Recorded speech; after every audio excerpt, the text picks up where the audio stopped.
Have you ever played a mobile game so good it makes console games look lazy?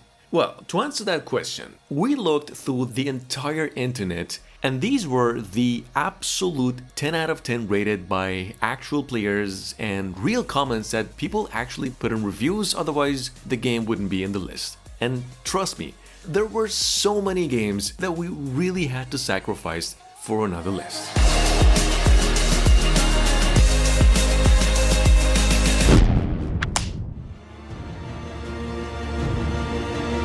Pascal's wager, back when I personally booted this game up on my phone, I genuinely thought it's gonna melt. I mean, Souls-like on mobile? I laughed. Then it kicked my ass. I mean, still to this day, this thing plays smoother than half the console clones out there. Every fight in the game feels personal, every dodge and mini heart attack you get through a fight, and don't even get me started on the sanity meter because nothing screams fun like literally losing your mind in the middle of a boss fight. These developers have actually redone the voice acting sounds lately, since it used to sound like it was actually recorded in a bathroom, but it's now just all done right. It's dark, it is brutal, and it doesn't babysit. For once, no pay to win, no hand holding, just pain, beauty, and pure mobile glory.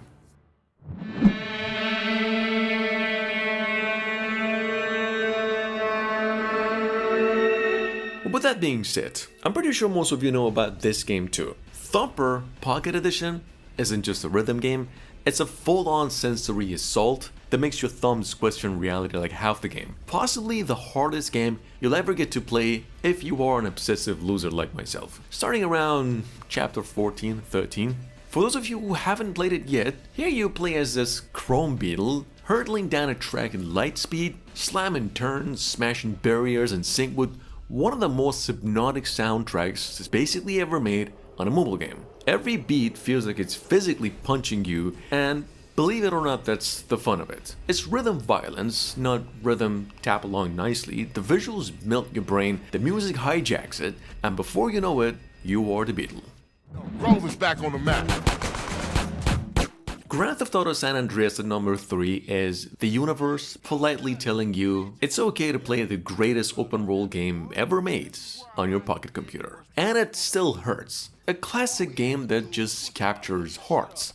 CJ's back, Los Santos is gigantic, and the cars still explode like they have a vendetta. NPCs behave like they're on espressos, gangs act like reality TV, and somehow it is still hilarious. The game's missions punish you, but in a way that makes you laugh while crying inside, of course. Plug in a controller, ignore touchscreen, crank the radio, and drive like an idiot. This is the same San Andreas you loved, now ridiculously portable. Good Lord, my faith is fading. One of the oldest tricks in mobile gaming history has to be this, Into the Dead 2.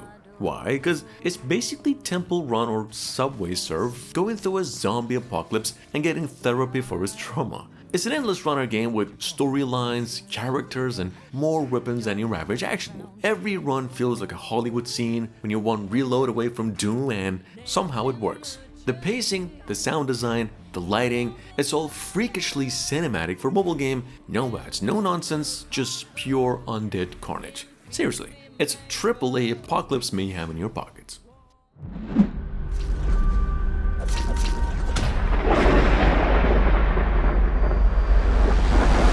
Number 5, it is the Grim Veiler that's in basically any quality top 10 mobile list ever made. We've been playing action platformers since Nintendo spat them out, and this game is hands down a proper upgrade for Castlevania Symphony of the Night with an extra dimension. Graphics pop, music slaps, and the sound design actually makes sense for once. Controls would take a minute to wrangle, but once you do, you're whipping, casting like a pro, though yes, you really do need a controller. The reason for that is your thumbs deserve better. The game's save points aren't cruel, combat's fair but satisfying, and the RPG bits add weight without smothering fun. Many years of mobile gaming, and this is one of the rare gems actually worth the money. And DLCs, absolutely.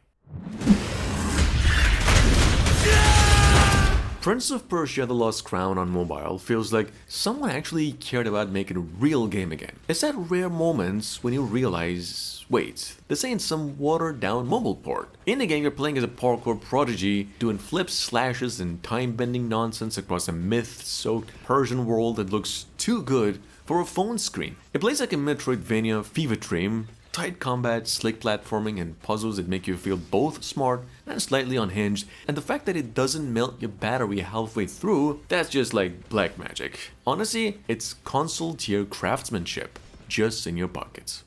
Where she went missing. You're still looking, aren't you?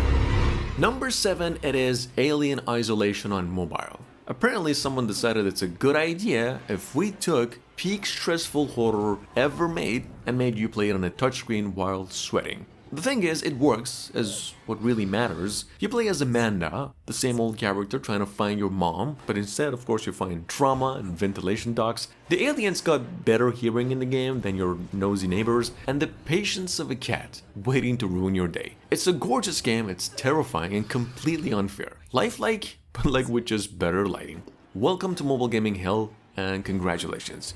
You just paid $15 to suffer in HD. The world was crumbling. The lands decayed. Order was lost. Well, here's something a bit smaller, since the previous game is about 12 gigabytes.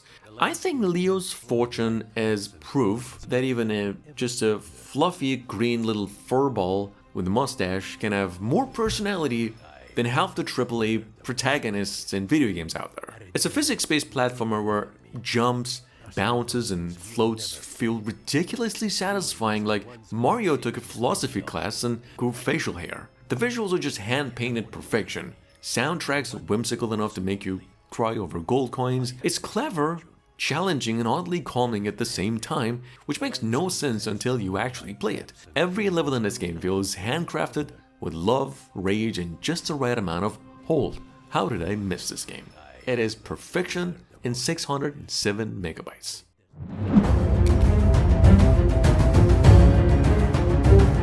War Tortoise 2 is probably what really happened when someone looked at a tank and were like, what if it was a turtle? Or something like that, I don't know. It's a whole other level of levels. You basically roll across battlefields as a heavy armored reptile, waging war because nature, I guess. It's part idle, part shooter, part existential crisis. This game doesn't shove ads down your throat, it politely asks and, makes you kind of somehow want to watch them. The strategy is legit, the graphics are gorgeous, and your army of hamster commandos will make you question reality. It's a pretty relaxing game, it's ridiculous, and honestly, better than half the AAA games pretending to be serious.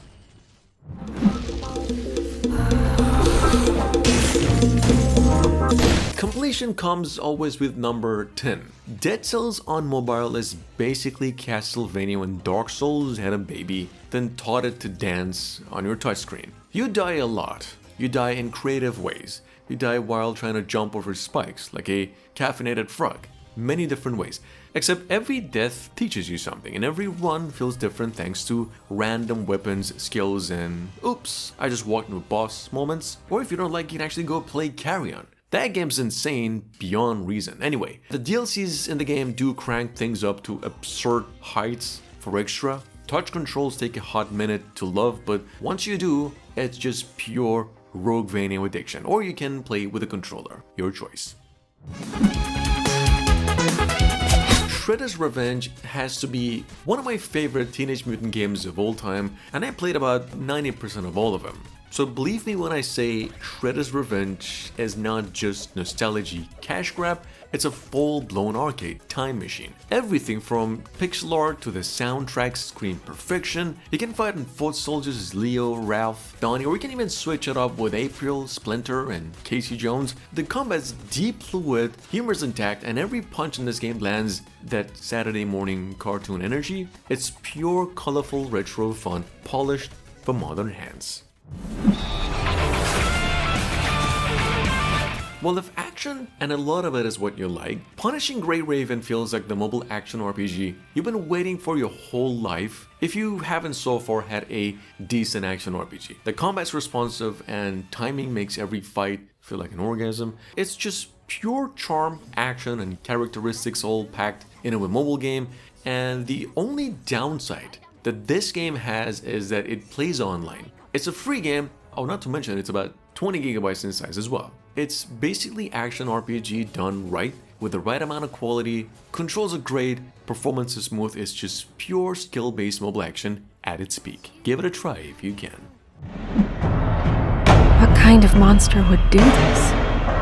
Number 13, you guessed it, The Wolf Among Us. Not really doing justice to just call this one a game, more like a gut punch and wire charm and cigarette smokes. Here you play the actual literal big bad wolf turned chain-smoking detective trying to keep fairy tale rejects from murdering each other in New York.